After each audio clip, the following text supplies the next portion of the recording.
येत्या स्थानिक स्वराज्य संस्थांच्या निवडणुकांच्या दरम्यान 51% मतं मिळवण्याचे भाजपचं लक्ष्य राहणार आहे। अमरावती आणि नागपूर येथे काल झालेल्या महत्त्वाच्या बैठकीत कार्यकर्त्यांना ही दिशा देण्यात आली आहे। ही माहिती राज्याचे गृहराज्यमंत्री डॉ. पंकज भोयर यांनी एनडीटीव्ही मराठी सोबत बोलताना दिलेली आहे।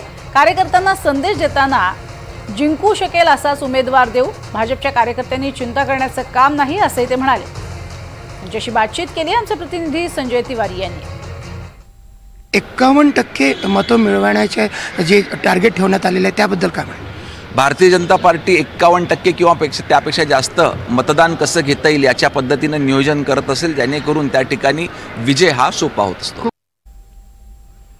तर आपण बघतोय महापालिका निवडणुकांसाठी भाजपचं आता लक्ष ठरलेलं आहे आणि आगामी काळामध्ये 51% मतं मिळवण्याचं आणि मतदान व्हावं असं लक्ष्य हे ठेवण्यात आलेलं आहे।